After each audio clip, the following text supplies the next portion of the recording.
All right. So last time we started talking about sort of things like margin of error and say that you have various polls, how we can adjust for margins of error. So back in chapter 1, we talked about different types of sampling methods and different types of errors that you can get when you do studies.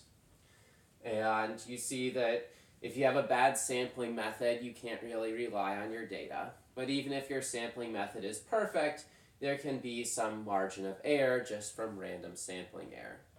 You can decrease the error by getting a large sample size, but it's never perfect. So here we see a couple of polls that were taken. So this was a Mason-Dixon poll about the Kentucky governor election. That's actually coming up this Tuesday. If you're watching this on YouTube and it's after November 5th, 2019, you can leave a comment about how accurate this poll actually was. And also a poll from Gallup about how often people exercise per week. As we see, there's vastly different sample sizes among these two polls. So the Kentucky governor poll had a sample size of 625, whereas the Gallup poll had a sample size of 80,000. All right.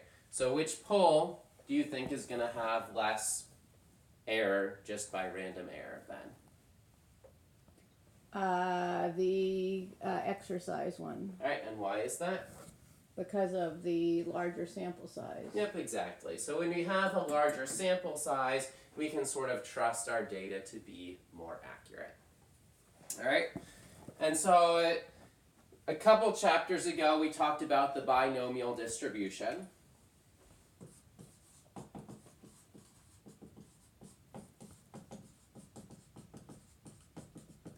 And there were 4 different characteristics that we needed in order to have a binomial distribution. So the first one is that we had a fixed number of trials.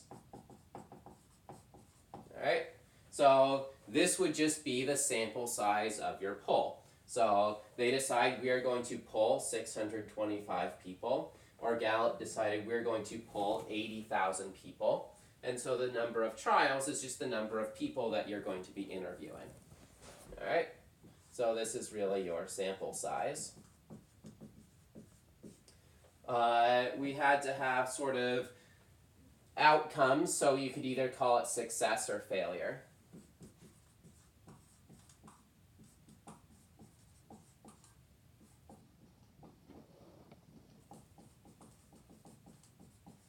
So in this case, both of our polls had more than 2 outcomes, but that's not that big of a deal, because say that we want to say, what do we expect Bevan's portion of the vote to be? You don't have to worry about there being 4 different outcomes. You can just say Bevan versus not Bevan. Or for the exercise one, you could say no exercise versus exercise, or 1 to 3 days versus everything else. So you can basically, whatever specific outcome you want to talk about, or you could possibly group some together and say either it's that or it's not. So same chance of success each time.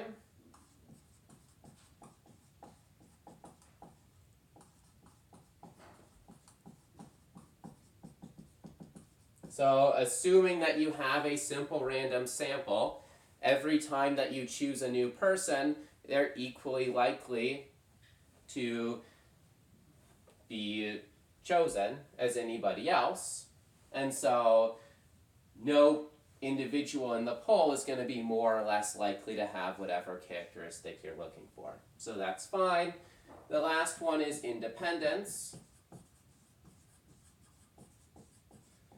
And so in terms of taking a poll, this one doesn't truly work out, but for our purposes, it's close enough that it's fine. So for instance, in the Kentucky poll, there were 625 people interviewed. There's several million people who live in Kentucky and are going to be voting in the election.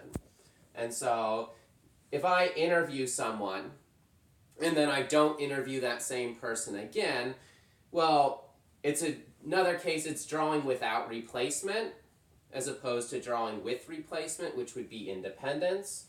But that one person is so small compared to the population, or 625 people is so small compared to the actual population, that you can just consider it to be independent. All right? So there's different techniques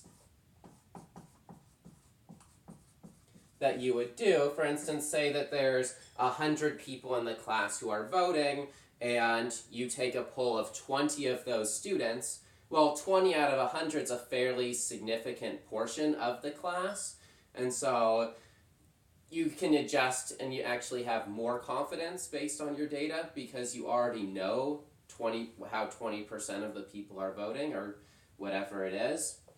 But for this, it's essentially close enough. All right? And so it allows us to basically use the binomial distribution. And so the reason why the binomial distribution is so nice is because we know statistics of the binomial distribution already. All right? So if we're trying to figure out the proportion that we're going to get, so remember, the binomial distribution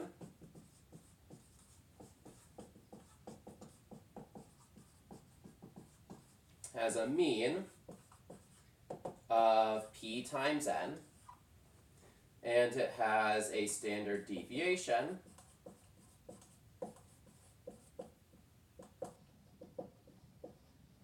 of the square root of n times p times 1 minus p. All right? And so this is for the number of successes.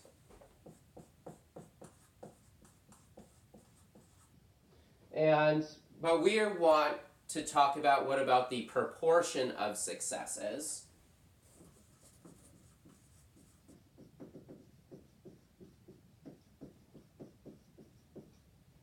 And so the mean for that would just be p. So on average, the proportion of success is the probability of success. So that's what probability means. Probability means that in a large sample size that you would expect the proportion of times that something happens to be equal to the probability that it happens. All right? So on average, the proportion of success, or whatever characteristic it is that you're looking for, should be equal to the probability of selecting that. All right? Standard deviation. Well, the standard deviation, because I'm just dividing by n here, I just take p times n, I divide it by n to get p, I can just divide this by n as well. So that'd be n times p times 1 minus p divided by n, and the square root of n divided by n is just going to end up being, so I can rewrite n is the square root of n times the square root of n, and so then that will cancel one of those. And so I end up with just the square root of p times 1 minus p all over n. All right, and so this is going to be really important for how it is that we calculate these sort of margins of error. Because remember, standard deviation is just what it sounds like. Standard is typical. Deviation, how far apart things are. It's how far apart your data values typically are. And so if we're looking at a sample proportion, we're talking about how far apart are your sample proportions expected to be overall. All right? And so this is going to be really important here. All right? Also, when we talked about the central limit theorem last time, we said that as sample sizes get quite large, that whatever distribution you start with can be approximated by a normal distribution. And so that's what we're going to do, is we're going to turn this binomial distribution into a normal distribution, because normal distributions are easier to work with. All right? And we know how to work with z-scores really well in our normal distribution.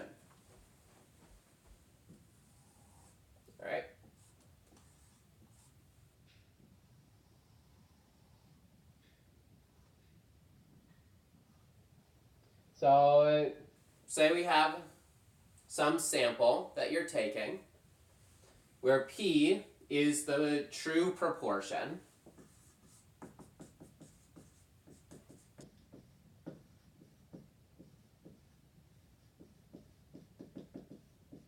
All right, and so this would be our sample proportion.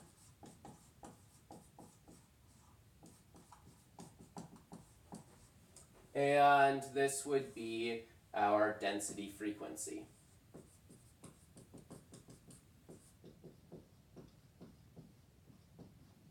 All right.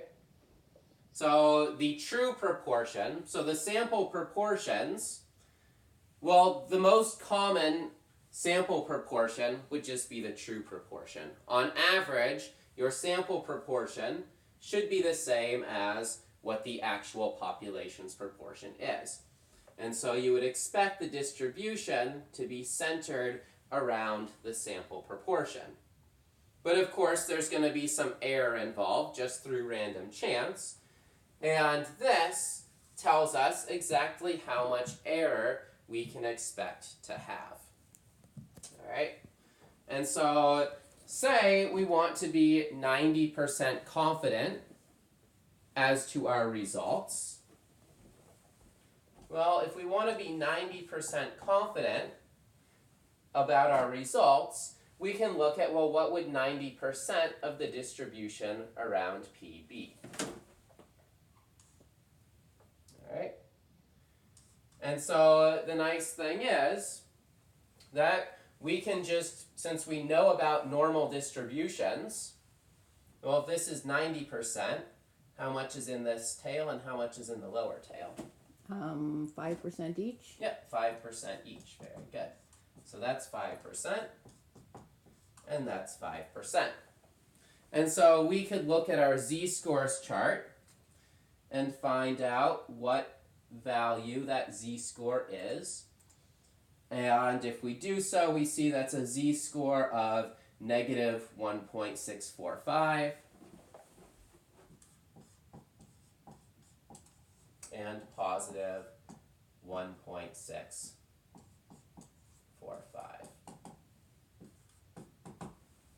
All right, so 90% of the time when we take a poll, our sample proportion is going to be within 1.645 standard deviations of what the actual proportion is.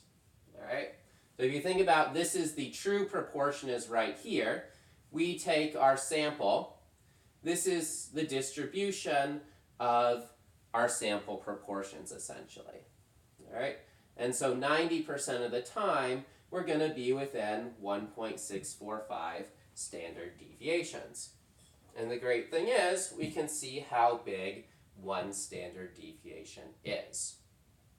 All right, so let's actually use this. Let's look at the Kentucky governor poll. All right, so this poll shows a tied race between Bevin and Beshear, both at 46%. There's a third-party candidate with 1%, and about 7% are undecided, with a sample size of 625. All right, and so let's say that we wanted to find an estimate for Bevin's support.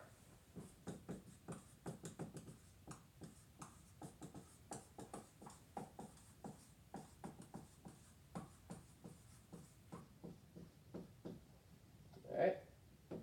So if we had an estimate for Bevin's support, if I just had a single numerical value, what's the best guess that I would have for Bevin's support? That value. Yeah, 46%. All right, so a point estimate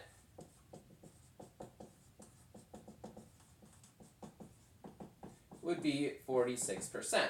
So maybe this poll has some sort of bias in it. Without any reason to believe that it's biased in any way, though, our best guess for the actual support is just exactly what the poll says. Right? And in this case, that's 46%. Of course, it's likely that some of these undecided are going to go to him, but we don't really know how many. But then we want to look at the margin of error.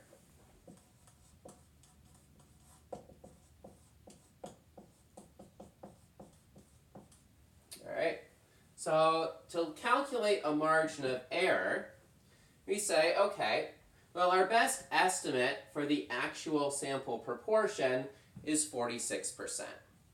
Alright, so we're going to call this p hat is equal to 0.46. And when we had that distribution before, we said the standard deviation is equal to the square root of p times 1 minus p divided by n, the standard deviation of a sample proportion. So we don't know what the true proportion is, but our best guess is 0.46. So we're just going to use 0.46 in this formula. All right? So that would be the standard deviation of error would be 0.46 times 1 minus 0.46 divided by the square root of 625. All right? So the standard deviation would be the square root of 0.46 times 0.54 all over 625. All right? However, we don't just want our margin of error to be one standard deviation, because as we see in the chart, if we want 90% of the data, how many standard deviations do we need to go on either side? 2? It's not 3? 2. I don't know how far a standard deviation is. Let's look. So remember, the z-score is just the number of standard deviations. Oh, so 1.645? Yeah, so 1.465. I mean 645. 1.645, yes. All right, so the margin of error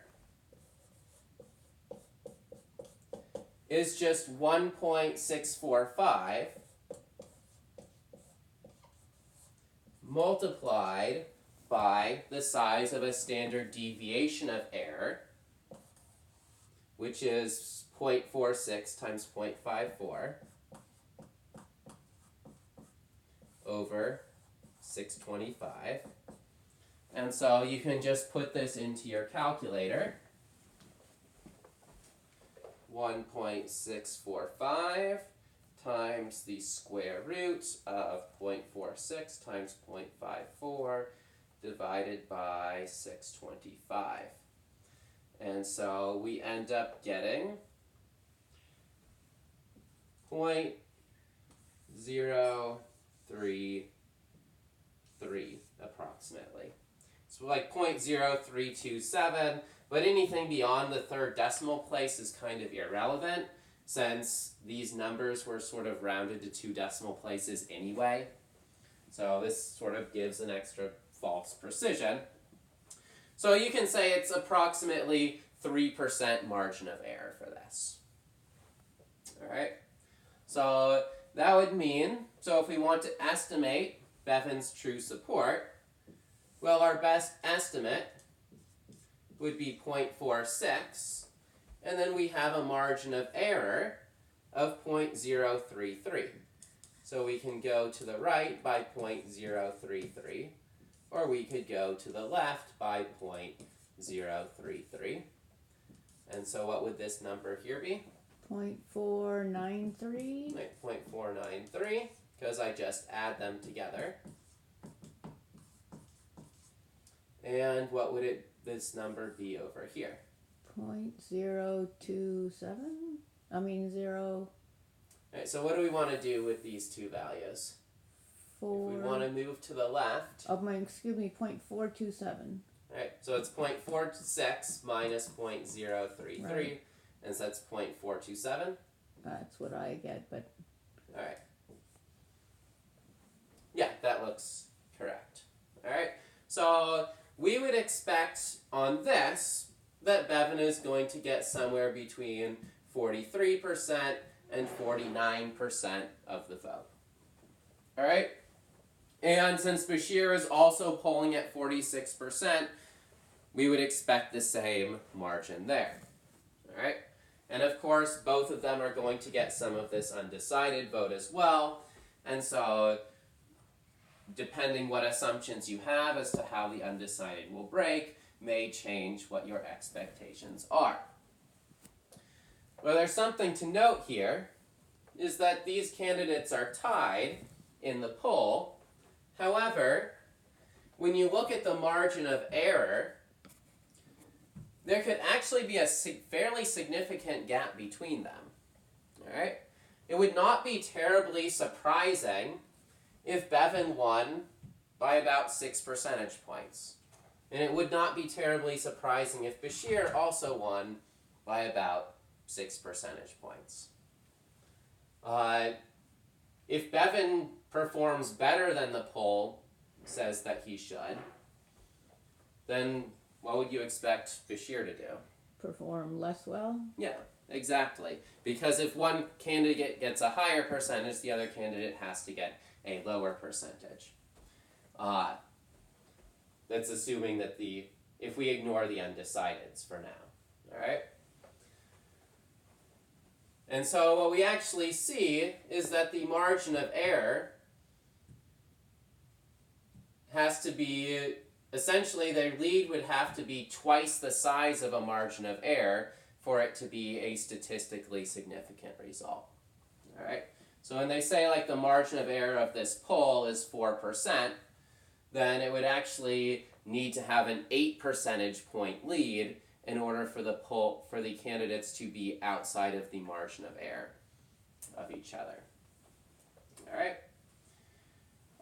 So let's look at this other one, the exercise per week.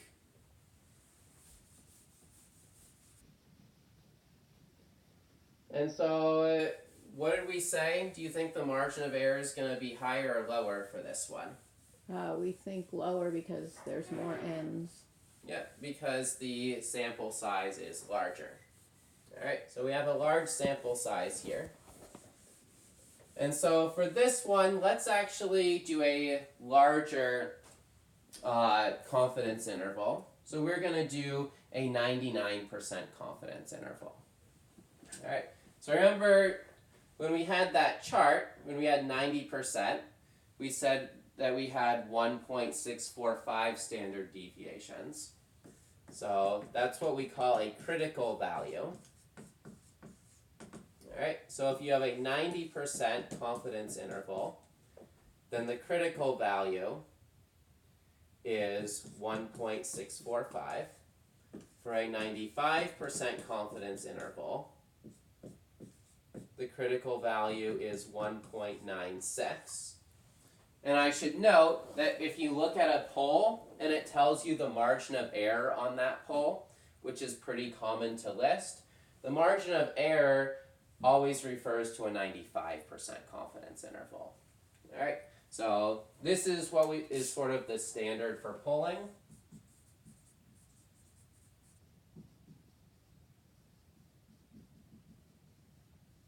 So any polls where you just look it up, it tells you the percentage that each candidate has, or maybe they're polls on other things, like how many people like ice cream or whatever. They'll usually list some margin of error on that poll, and that margin of error always corresponds to a 95% confidence interval. That's just the standardized how we do it. All right? And then the other one that's somewhat popular is 95% confidence interval, and the critical value for that is 2.575.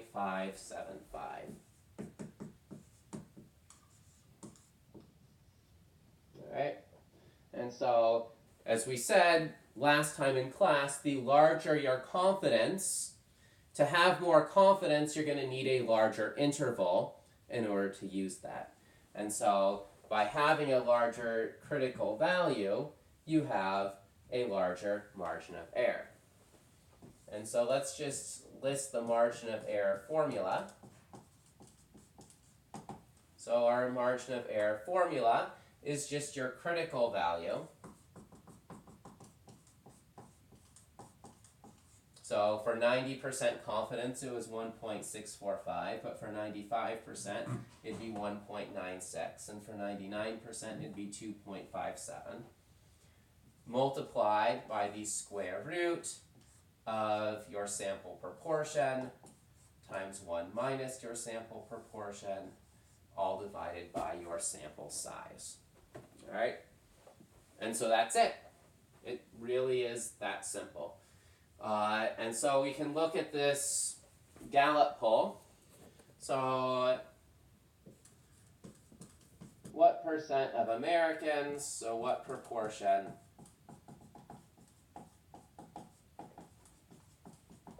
of Americans exercise at least 4 days per week. Alright, and exercise being exercising for at least a 30-minute interval. That's how the question was asked. Alright, and we want to find a, let's do 99% confidence interval.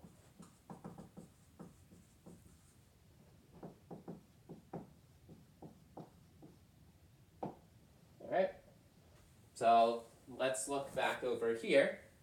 So in this poll, what proportion of respondents exercised at least 4 days per week? The 23% plus 14, which would be 37%. Yeah, very good. So our p-hat is 0.37.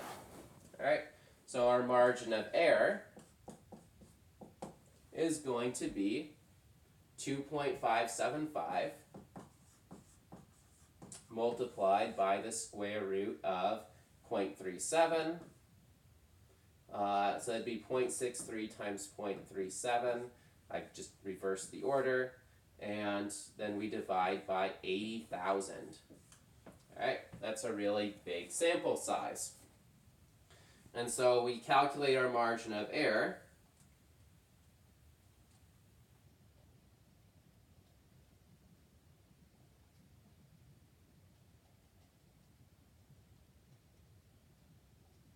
And we get 0.0044. Alright? So as we see, even though we have a larger confidence level, 99% instead of 90%, our margin of error is much smaller than it was on the previous problem, and that's because our sample size is so much bigger. When we have an enormous sample size, we have a really small margin of error. And in fact, because all of these values were rounded to the nearest percentage point, and this is less than half a percentage point, the margin of error is actually smaller than the amount of rounding error that they had when they listed the values in this poll. So it really is about 37%. So if we wanted to do the same thing, you could do 0.37 plus 0.0044 and 0.37 minus 0.0044. And so our confidence interval would be 0.3656 to 0.3744.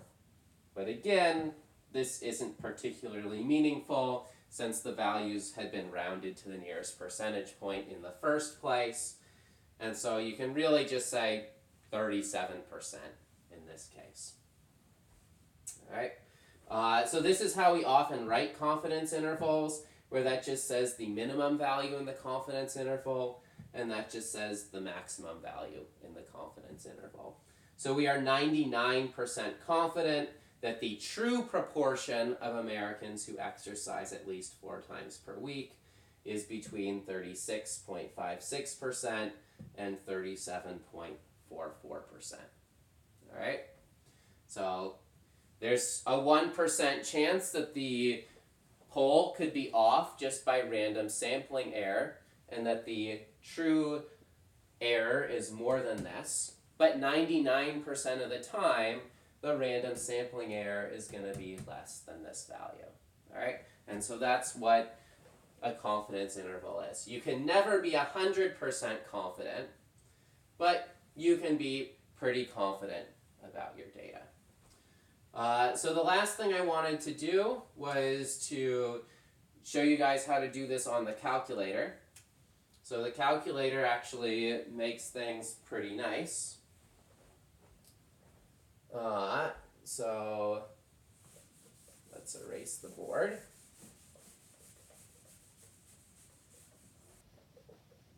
If I erased something that you were copying down, just go a few seconds earlier in the video and pause it. I'll leave those up. So to do this on the calculator, what you're going to need to do is go to hit the Stat button. And then you're going to have a few menus, Edit, Calc, and Tasks. Go to Tasks. And then choose choice number 5, one prop z-test.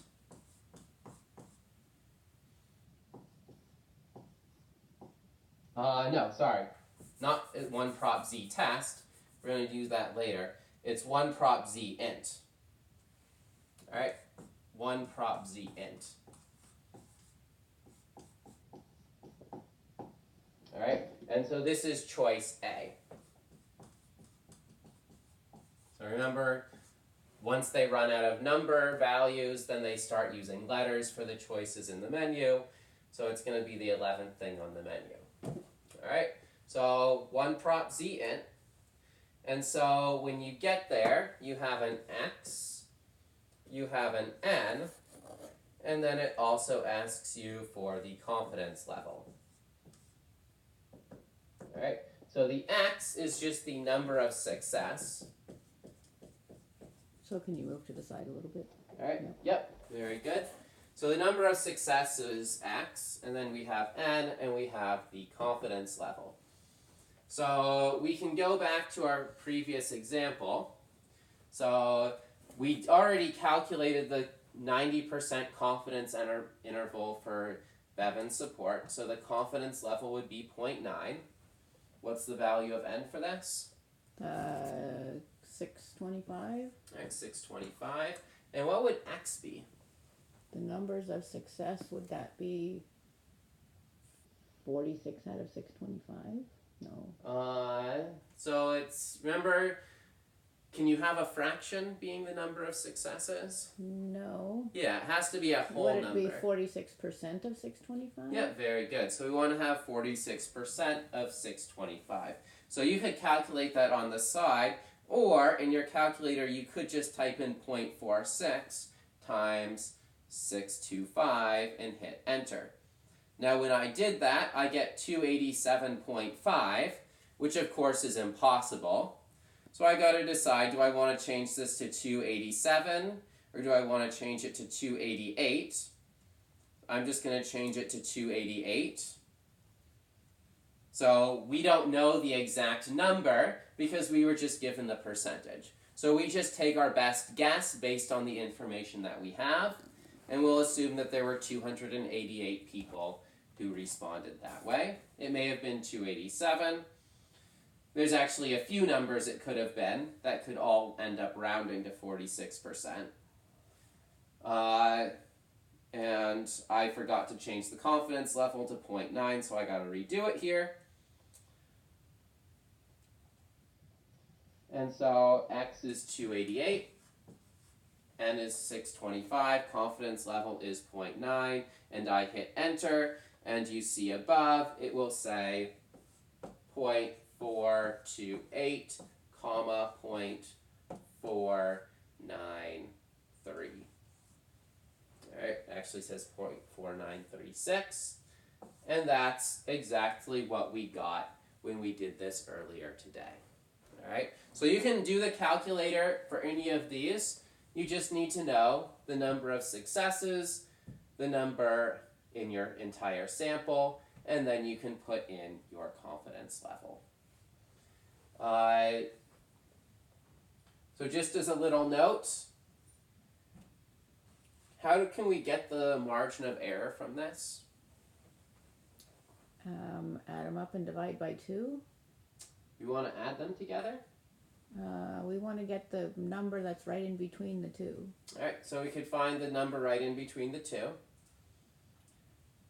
And so if we think about, this is the maximum and that's the minimum of our confidence interval, right? Subtract the higher minus the lower and divide that by 2? Yep, exactly. Okay. So this would be the max of your confidence interval.